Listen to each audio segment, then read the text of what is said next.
She'd like to see you in her office now. I don't know, that's just what she told me.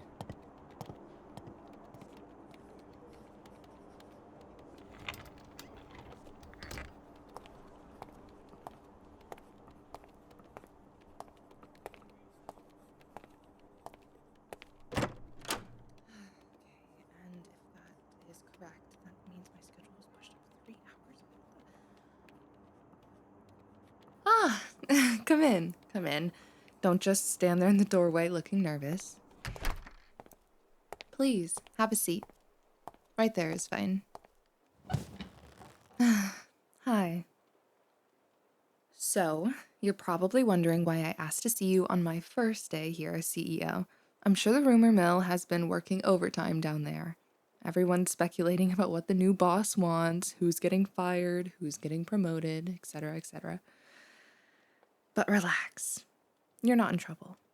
Quite the opposite, actually.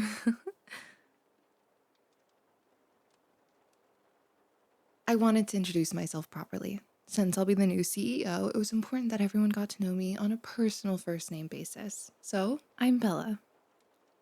But I like to think of myself as someone who values talent when I see it. And I've been reviewing files all morning. Dozens and dozens of employee records, performance reviews, project portfolios, you name it, I've been looking at it. And in all areas, yours kept catching my attention. Really. Impressive work on the Morrison account last quarter. The way you turned that situation around when everyone else had given up, that takes creativity, intelligence, the kind of problem-solving skills that most people simply don't have. I really like that. I like people who don't accept defeat, who see challenges as mere opportunities instead of roadblocks. Of course, it's my job to see talent where it lies. But that's not the only reason I wanted to meet with you.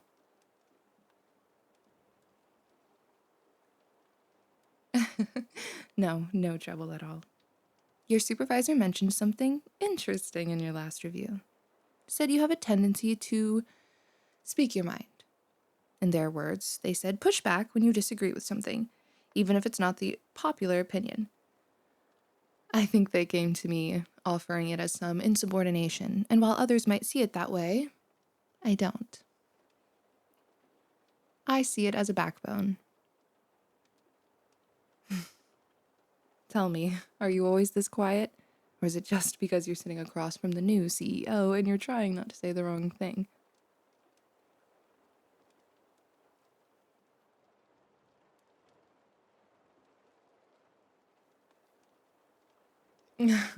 There it is. I was hoping you'd find your voice.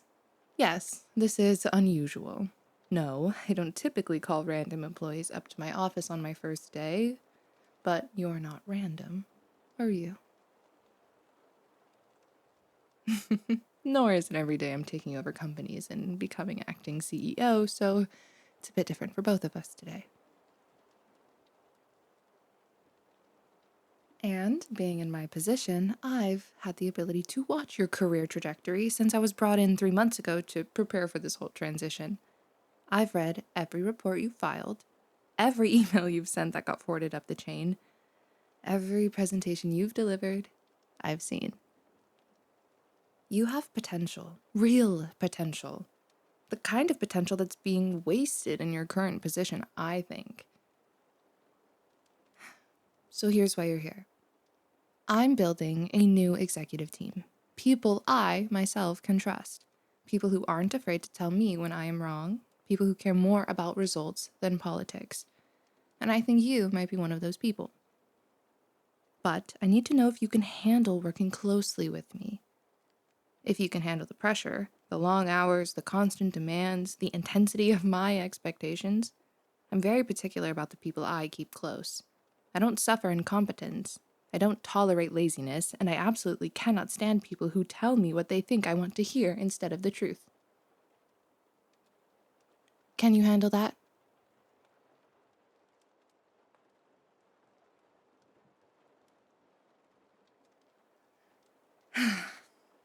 Good. That's exactly what I wanted to hear. You know, there's something else I noticed in your file.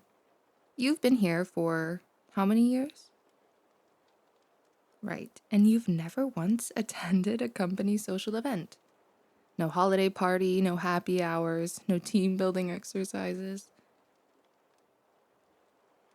Tell me, is that because you don't like your coworkers? Or because you don't like mixing business with pleasure?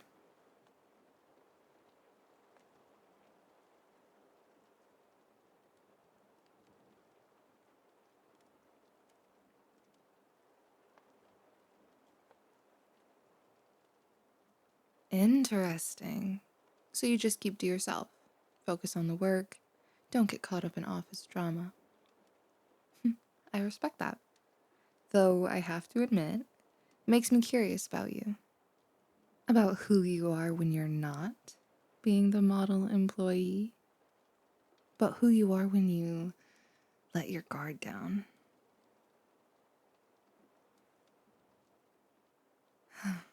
What do you do when you're not here? What occupies your time? Your thoughts?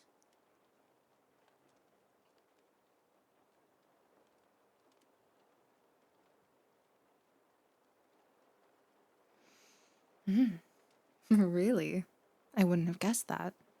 You don't strike me as the type, but I'm learning that first impressions can be deceiving. Take me, for example. I'm sure people downstairs are already forming opinions, calling me an ice queen, corporate shark, all business, no warmth. But that's not entirely accurate, is it? I mean, I am demanding. I do expect excellence, but I'm not a robot. I appreciate good work, and I reward it, sometimes quite generously. And I appreciate good company even more. Which brings me to the second reason I called you up here today. Beyond the review of your work, beyond the potential promotion, I wanted to meet you face to face. Wanted to see if the person in the file matched the person sitting across from me. And I have to say, I'm pleasantly surprised.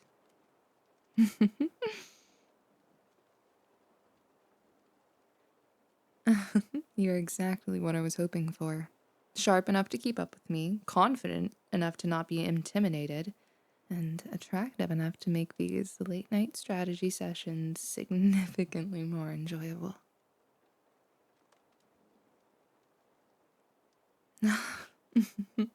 Oh, did I make you blush? I'm sorry. Was that too forward? Actually, no. I'm not sorry. I don't believe in pretending not to notice things, and I've noticed you since the moment I walked through those doors this morning and saw you in the lobby. The way you carry yourself, the way you focus when you're working, the way you're looking at me right now, trying to figure out if I'm serious or if this is some kind of test. I'm serious. Very serious. I believe in transparency and laying cards on the table, so here's the situation. I find you professionally impressive and personally intriguing. I'd like to work more closely with you. Much more closely. But I need to know if that's something you'd be interested in. Because I don't play games. If you're not interested, tell me now and we'll keep this completely professional. You'll still get the promotion you deserve based on merit alone. But if you are interested, well, let's just say I think we could have a very productive working relationship. The kind where we collaborate on projects late into the evening, where we travel together for client meetings, where we grab dinner to discuss strategy and maybe let the conversation drift to other topics. What do you think?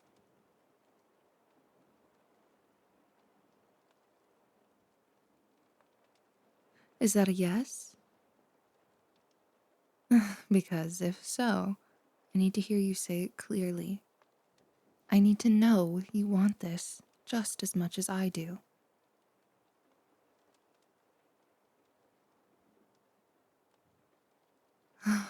Perfect. Then let me make something clear from the very start. When we're in meetings, when we're around other people, you call me by my title. You maintain that professional boundary. I'm the CEO, and you're a vital part of my team. But we keep things appropriate. But when we're alone, when it's just you and me in this office, or in a hotel room in another city, or in my car after everyone else has gone home, you don't have to call me boss. You can call me by my name. You can be yourself and you can speak freely. In fact, I'd prefer it that way. I like the idea of having someone who sees both sides of me. The CEO who runs boardroom meetings and makes million-dollar decisions. And the woman who exists underneath all of that. The one who appreciates good conversation and good wine and good company. I think you could be that person. I think you could handle both versions of me. Can you?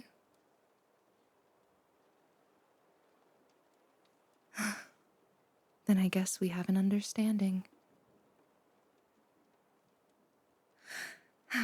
Your official promotion will be announced next week. You'll report directly to me. Your new office will be on this floor just down the hall, close enough that we can collaborate easily, private enough that no one needs to know exactly how much time we spend together. For now, you should get back to your desk before people start wondering what we've been discussing up here for so long. Although you can let them speculate. Let them wonder. But you and I, we know what this really is. Oh, and one more thing. Tomorrow evening, I'll need someone to accompany me to dinner with a potential client. Consider it your first official duty in your new role. Wear something nice. Somewhere between business and not quite business. I want to see what you look like when you're not trying to blend into the background. That's all for now. I'll send you the details later. And remember, when we're not alone, you can call me by my name. I'm looking forward to hearing you say